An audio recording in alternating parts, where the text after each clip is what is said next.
Bonjour à tous et à toutes, je suis Sandrine, psychologue et docteur en psychologie. Je travaille en libéral dans la région du Nord. Alors aujourd'hui pour cette troisième vidéo, je voulais aborder un sujet qui me, en tout cas qui me touche depuis des années, parce que j'ai travaillé pendant 15 ans en EHPAD et aussi dans un service de soins palliatifs. Donc je voulais aborder ce sujet qui pour moi est très important. Donc là, je vais vous parler de la fatigue compassionnelle, qu'on appelle aussi illusion de compassion. Donc en fait, qu'est-ce que c'est que ce phénomène?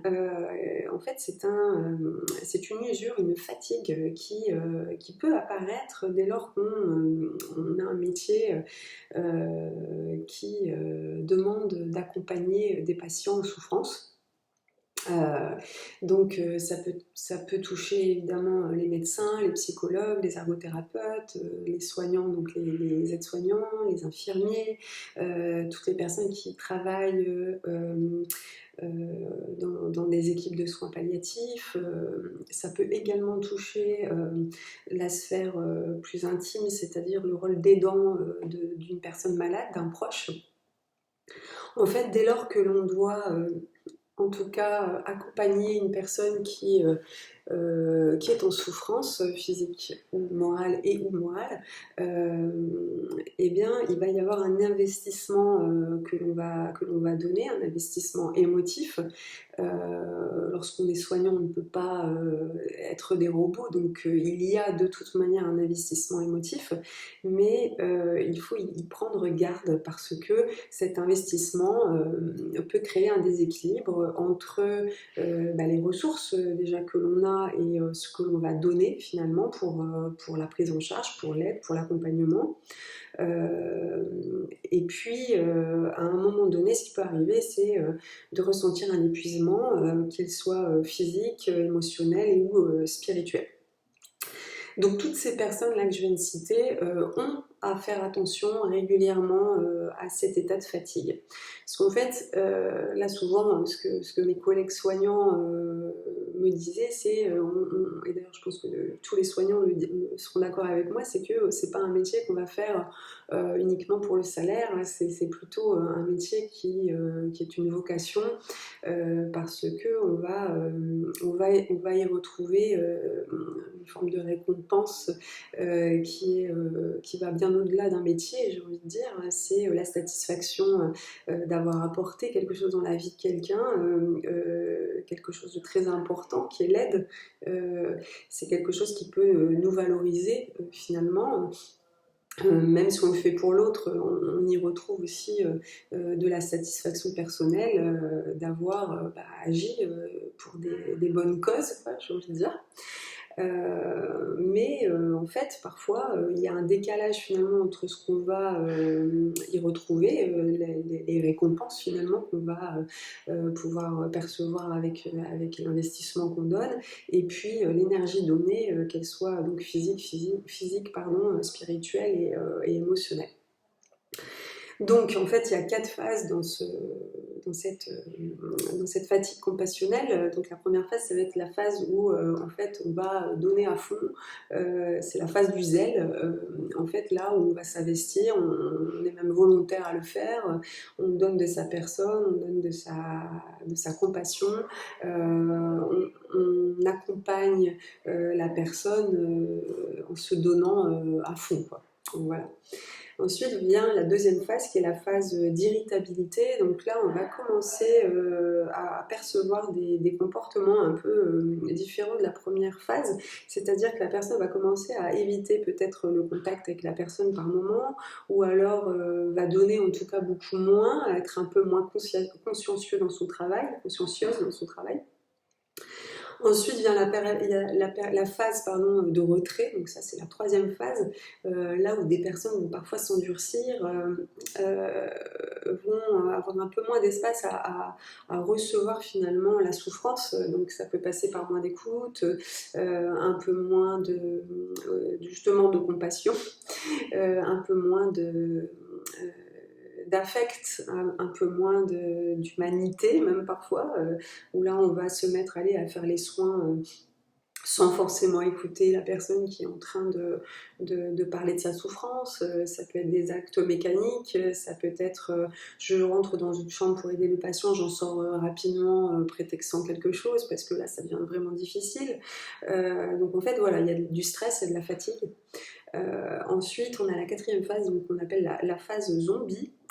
Ici, la personne est plutôt désespérée. On peut même retrouver de la colère.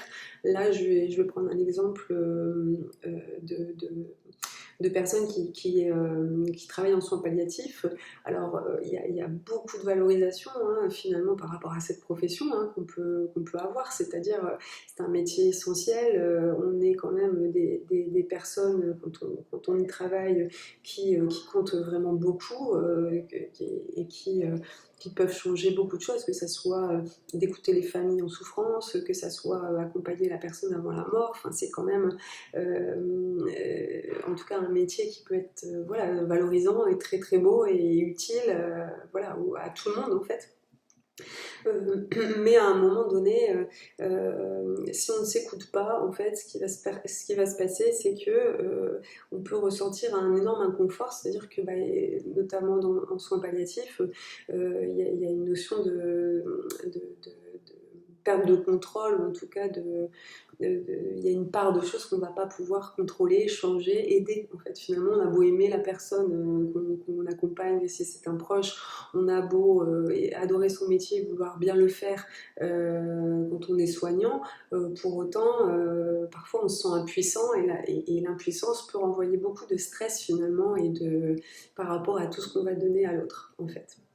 Donc, dès lors qu'il n'y a plus de plaisir aussi à l'extérieur, quand on commence à ressentir une fatigue, peut-être un peu d'impatience, là on va un petit peu avoir des relations aussi avec les autres qui commencent à changer, on se sent fatigué, on en veut peut-être aux autres de ne pas nous aider, que ce soit les collègues ou bien dans la famille, les proches. En fait, ça c'est des questions à se poser lorsque ça arrive, c'est est-ce que finalement je donne pas un peu trop là par rapport à ce dont j'ai besoin. En fait, c'est vraiment la même problématique que dans le burn-out finalement, c'est qu'est-ce que je donne et qu'est-ce que je reçois. Donc, ce qu'il faut faire déjà, c'est se poser, réussir à se dire là, est-ce que je prends encore plaisir à des choses? Sinon, si par exemple j'ai pris tout mon temps là pour accompagner mon proche, ou bien je donne plus que même mes collègues pour des patients, je crois qu'il y a une question à se poser à un moment donné, c'est est-ce que là je suis pas en train de me fatiguer, est-ce que je suis pas en train de donner beaucoup trop, donc il y a toujours à faire attention à soi. Donc et toujours, enfin, tout est toujours une question d'équilibre, je veux dire, au travail, dans la vie personnelle, enfin, toujours penser à cet équilibre, c'est-à-dire est-ce que je mets pas de côté des activités que j'aimais bien parce que bah, comme je suis fatiguée, j'ai plus de concentration, j'arrête de lire, j'ai plus envie de parler avec mon conjoint le soir quand je rentre parce que je suis fatiguée, parce que je suis impactée, parce que j'ai été en contact avec quelqu'un qui souffrait ou avec mon proche, enfin, est-ce que des choses ont changé même dans ma personnalité, est-ce que bah, je suis moins joyeuse, est-ce que je prends moins, j'ai moins de patience avec mes enfants. En fait, souvent l'extérieur aussi nous renvoie ces changements-là. Et quand on est aidant et quand on a envie de faire bien les choses, en fait, parfois on n'arrive pas en fait à percevoir ça en fait, parce que on se dit bah oui, mais je le fais parce que c'est mon proche et que si je le fais pas, qui va le faire en fait finalement. Donc il y a un petit peu des fois cette tendance à tout porter. Et parfois c'est vrai que ça demande aussi de réfléchir pour avoir de l'aide, parce qu'il y a des personnes qui se retrouvent, je sais pas, en couple avec une personne atteinte de démence et qui doit s'occuper de son conjoint, mais la question à un moment c'est est-ce que c'est pas trop épuisant, est-ce qu'il faut pas à un moment demander des aides extérieures, est-ce qu'il faut pas passer le relais ne serait-ce qu'une semaine le temps de se reposer.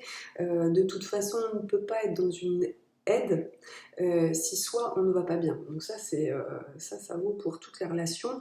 Il faut toujours s'occuper de soi avant les autres. Ça, je le disais déjà dans la vidéo sur le burn-out. Souvent, je prends cette métaphore. Lorsque vous êtes dans un avion, avant de décoller, ce qu'on vous explique, c'est bah, si jamais il y avait un problème, en tout cas dans l'avion, ce que vous devez faire, si jamais vous devez mettre un masque à oxygène, c'est d'abord mettre le vôtre et après celui de votre enfant. Vous n'allez pas commencer à vous occuper de votre enfant avant vous de vous mettre en sécurité ou en tout cas d'assurer votre bien-être, en fait, tout simplement. Donc en tout cas, je pense que ça, c'est parfois un tabou, cette thématique chez les soignants, parce que il faut soigner, il faut aider. Mais moi, je me souviens de mes cours en psychologie, j'avais une prof qui me disait, bah, l'empathie, c'est surtout pas souffrir en même temps que l'autre, quoi. Oui, il y a toujours cette fameuse distance à mettre. Alors l'affect, forcément, il y en a, il en faut même, je veux dire, dans cet accompagnement-là, dans ces métiers-là, dans les relations humaines. On ne peut pas faire autrement que d'avoir de l'affect, je veux dire, même c'est important dans la relation de soins. Pour autant, il faut réussir à parfois se poser et à évidemment se mettre en avant. Mais pour pouvoir continuer finalement ce métier ou pour pouvoir continuer en tout cas l'aide que l'on a envie de donner, quoi. Donc voilà, en tout cas, je voulais aborder cette thématique parce que je pense qu'il y a beaucoup de choses à changer dans les lieux de soins pour prendre soin justement même de ses collègues, en tout cas des soignants. Et je pense que cette thématique devrait déjà s'apprendre lors des formations, que ce soit quand on est formé en tant que médecin, psychologue, aide-soignant, infirmière, quoi. Comment on fait lorsqu'on sent que là c'est trop. Ça doit être discuté dans les lieux où on travaille. Je pense que ça doit faire même l'objet de groupes de parole lorsque bah, y a trop d'affect. Moi, je sais que lorsque je travaillais en EHPAD, on faisait régulièrement des groupes de parole suite à des décès, parce que oui, en EHPAD, il y a des décès très régulièrement. On accompagne là aussi des fins de vie. Pour autant, on est des êtres humains. Ça peut aussi être des fois en tout cas des traumas, des traumatismes. Et puis, on a beau être un bon soignant, on reste quand même un être humain. Donc voilà, je voulais parler de cette thématique parce que voilà, je pense qu'on doit prendre soin aussi des soignants. En tout cas, prenez soin de vous et puis je vous souhaite une bonne journée.